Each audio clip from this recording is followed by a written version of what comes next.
Ready.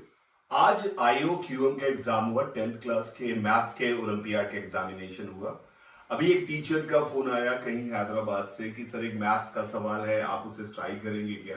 मैंने कहा मुझसे क्यों पूछ रहे हो, मैथ्स का सवाल वो भी ओलंपियाड। मैंने कहा आप ट्राई कर सकते हैं कि बहुत सारी कोचिंगों में लाइव में लेते लेते उनसे सवाल सॉल्व नहीं हो रहा था, और बहुत सारी कोचिंग, किसी भी कोचिंग ने उसका सही सॉल्यूशन नहीं दिया है, तो आप ट्राई कर सकते हैं क्या। मैंने कहा भेजिए। उन्होंने मुझे सवाल भेजा और मैंने ट्राई किया, मुझसे हो गया, मुझे बड़ी खुशी मिली। तो मैंने सोचा क्यों ना मैं आपके सामने इस क्वेश्चन को अभी अभी प्रेजेंट करूं। तो क्वेश्चन क्या है, बढ़िया, जिनको मैथ्स में इंटरेस्ट है उनको बहुत मजा आने वाला है। क्वेश्चन क्या है, एक सर्कल है जिसकी रेडियस 10 दे रखी है, इसकी रेडियस 10 दे रखी है विद सेंटर ओ। दो सर्कल्स है S1 एंड S2 जो S को इंटरनली टच कर रहे हैं और इंटरसेक्ट करते हैं ईच अदर को टू डिस्टिंक्ट पॉइंट ए और बी पे। यानी कि जो दो सर्कल हैं वो एक दूसरे को, जैसे दो सर्कल, मैंने यहां एक सर्कल बनाया, एक सर्कल यहां बनाया, तो ये दो पॉइंट पर इंटरसेक्ट करते हैं, ए बी को, ए बी पे इंटरसेक्ट करते हैं, ये दिया हुआ है। और जो बड़ा सर्कल है जिसको ये दोनों टच कर रहे हैं उसका सेंटर ओ है, और ए बी यानी कि ओ कहीं यहां कहीं होना चाहिए, ओ यहां पर है, ओ ए बी जो हमारे पास है वो 90 डिग्री दे रखा है। तो इसने पूछा उन दोनों सर्कल्स की रेडियस का समेशन हमें निकाल के बताइए।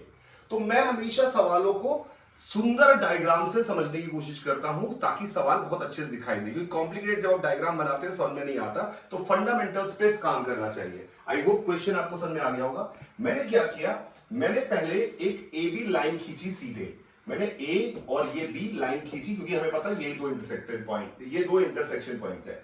अब हमें पता है कि वो दो सर्कल जो है, जो हमारे S1 S2 है, उनका सेंटर इसके परपेंडिकुलर बाइसेक्टर पे लाई करेगा। तो मैंने इसके एक परपेंडिकुलर बाइसेक्टर की एक लाइन खींच दी। अब मैंने कहा कि माना पहले वाले का सर्कल यहां है, लेट्स से सेंटर 1 C1, और दूसरे वाले का मुझे पता नहीं कहां सेंटर है, लेट्स से सेंटर 2 C2 यहां पर है, C1 यहां पर है, C2 यहां पर है। अब C1 अगर यहां पर है तो इसकी रेडियस को मैंने A मान लिया, और C2 वहां पर है तो उसकी रेडियस को मैंने B मान लिया, ये रेडियस को B मान लिया। तो ये मैंने A रेडियस मान ली S1 की और B रेडियस मान ली S2 की। हमें सवाल में A प्लस B की वैल्यू को बताना है, कितनी है, A प्लस B की वैल्यू को बताना है। अब ये दो सेंटर्स जो बड़े सर्कल है उसको टच कर रहे हैं, उसको टच करते हुए दिखाए गए हैं। तो यहां पे दिया हुआ है कि उसका जो सेंटर जिसका नाम O रखा गया है वो ए बी लाइन के परपेंडिकुलर है, यानी कि यहां कहीं O होगा। तो मैंने क्या किया, इसके पैरेलल एक लाइन खींच दी, ऐसे ये पैरेलल लाइन खींच दी क्योंकि परपेंडिकुलर है ओ ए बी। तो O हमारा यहां पे एक पॉइंट हो गया, तो this is our point O।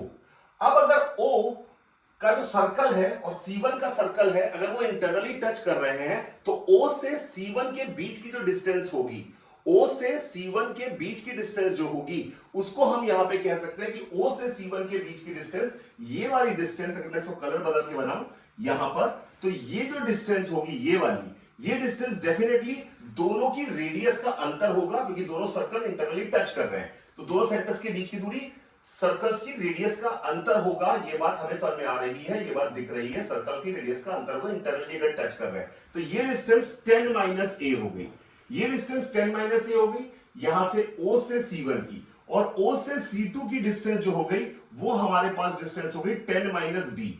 जैसे ही मैंने ये डायग्राम बनाया मुझे बहुत मजा आया, क्योंकि मेरा दिमाग खुल गया, एकदम बढ़िया से काम हो गया। मुझे लगा यार अगर मैं A से C1 की डिस्टेंस देखूं तो A है, O से C1 की डिस्टेंस देखूं तो 10 माइनस A है, इसका मतलब A C1 plus O C1 जो है उसकी समेशन 10 है। सिमिलरली A C2 और O C2 का भी डिस्टेंस 10 है। इसका मतलब है अगर A और O को फोकस मानूं, F1 और F2 मानूं अगर मैं, तो ये दोनों पॉइंट एक इलिप्स पे लाई कर रहे होंगे, एक इलिप्स पे लाई कर रहे होंगे, जिसकी सेमी मेजर एक्सिस जो है, जिसकी सेमी मेजर एक्सिस जो है उस लेंथ के बराबर है, यानी 10 के बराबर दे रखी है। तो इसका मतलब ये इलिप्स पे लाई कर रहे होंगे, ये इस तरह से इलिप्स पे लाई कर रहे होंगे। अब जब ये इलिप्स पे लाई कर रहे हैं तो ये A और O उसके क्या हो गए A और O हमारे पास फोकस हो गए, और C1 C2 जो लाइन है वो उसके पैरेलल बनाई हुई है। यानी कि अगर मैं इसका आपके स्टैंडर्ड इलिप्स से फोटो बनाऊं तो ये हमारे पास A और O हो गए, A और O हो गए, और ये हमारे पास C1 और C2 हो गए। तो अगर A और O और C1 C2 symmetrically parallel line खींची हुई है तो ये लेंथ और ये लेंथ बराबर होगी, ये लेंथ बराबर होगी, यानी AC1, ये लेंथ AC1 और OC2 लेंथ बराबर होगी, यानी A must be equal to 10 minus B. इससे मेरे पास आ गया A plus B is equal to 10। इतना मजा आया, पता नहीं आपको कितना मजा आएगा, पर मुझे इतना मजा आया कि यार ये सवाल इतने 1 सेकंड में बिना किसी कैलकुलेशन के सॉल्व हो गया और मुझे अपने आप से प्यार हो गया। तो आई होप कि आप भी थोड़ा सा मेरी तारीफें कर लें और मुझे अच्छा माने कि मैंने बढ़िया सवाल सॉल्व किया, क्योंकि अच्छा सवाल सॉल्व करके ये खुशी तो मिलती है कि हाँ मैंने बहुत अच्छे से सॉल्व किया है। शायद आपको समझ में आया होगा। Thank you very much. Bye रहेगा सभी को।